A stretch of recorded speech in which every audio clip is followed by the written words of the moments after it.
ఈరోజు నేను మీకు అంతరించిపోతున్న ఓ కళను మళ్ళొకసారి పరిచయం చేస్తున్నా. నేను తెలంగాణలోని ఓ మారుమూల గ్రామంలో అట్లా పోతుంటే ఈ నాటకం చూసా.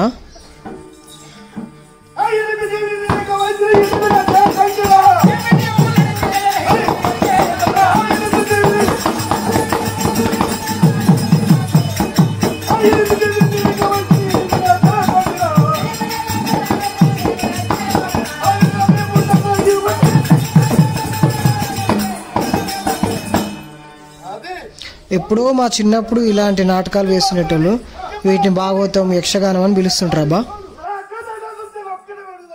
వీళ్ళు మహాభారతం ప్రదర్శిస్తుండ్రు. అయితే ఈ రోజుల్లో కూడా ఇలాంటి కళను చూసి కొంచెం షాక్ అయినా, అందుకే వాళ్ళతో ఒకసారి మాట కలిపిన.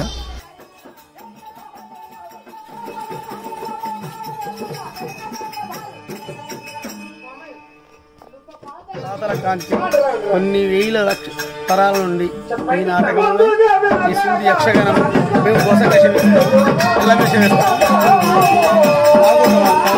ఇది ఎల్లం వేషం వేస్తాము. మేము జాంబవనకు పెద్ద కొడుకులము. చాలా తెలియగలిగిన జాతులు మాయి. నేను వేషం వేయబడ్డ దగ్గర 40 ఏళ్ళకు దాటింది. 40-42 ఏళ్ళు, 43 ఏళ్ళు. అయితే ఈ చరిత్రలో కూడా మాకు సహాయం ఎవరు లేరు. ఏ ప్రభుత్వం తీసుకున్న వాళ్ళు వేషాలు పోకురాలు, కానీ ఆ పోకురాలు ఇప్పుడు లేవు. మరి ఈ జనరేషన్లో ఎవరు ఈ వృత్తిని ఎంచుకోరు కదా, ఆదాయం తక్కువ ఉంది. అయినా మీరు నడిపిస్తున్నారు ఎందుకు? మనకున్న కళ పోవద్దు. తరతరానికి మాది వేసే కులము, మాది జాంబవంతుడి కులము. మా జాంబవంతుడి కులం తరతరానికి ఈ తరమందరూ కూడా ఒకనాడు కూడా ఈ విద్యలో గొప్పగానే కానీ తక్కువ కాదు. మా జాంబవంతుడు ఇప్పుడు మీ కొడుకులు వాళ్ళకి నేర్పిస్తున్నారా మరి ఈ విద్యని? మా పిల్లలు చదువుతుంది కానీ వాళ్ళు పని చేసుకుని వాళ్ళు ఈ వృత్తికి వస్తలేరు. ఎవరో ఒకరు ముందుకు వస్తారు.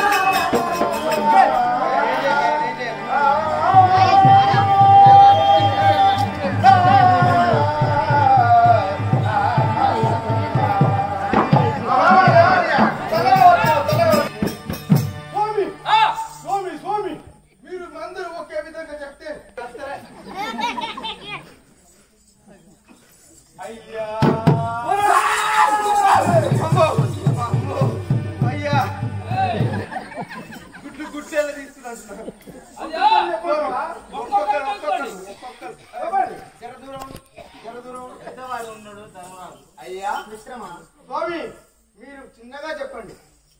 నా వాక్యం చెప్పమంటున్నావా? ఓహో అట్లే మిత్రమా.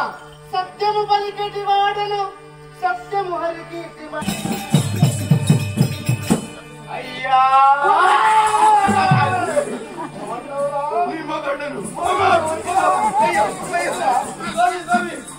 స్వామి, మీ గురించి కూడా నాకు చెప్పాలయ్యా. స్వామి, భూమిలో తంత్ర సమూహము ప్రేమతో దర్పణనాదు కానను విన్నాను. ప్రేమముతో పగడి తెలుసరు భీముడు నా పేరు శమను వికరుడను రా.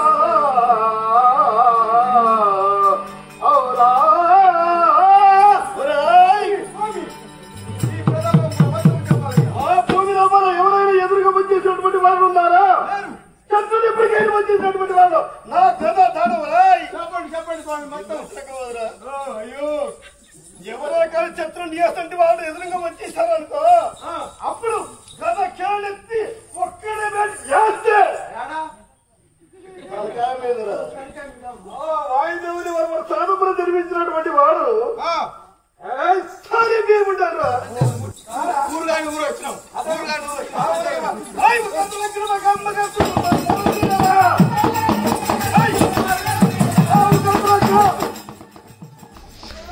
ముచ్చట ఏంటంటే ఇలాంటి కళాకారులను ప్రభుత్వాలు ఆదుకొని మన సాంప్రదాయాలను ఈ జెన్జెడ్ కొత్త తరానికి చేరేలా చేయాలని నాకైతే అనిపించింది. మరి మీకేమనిపించిందో కామెంట్ చేయండి.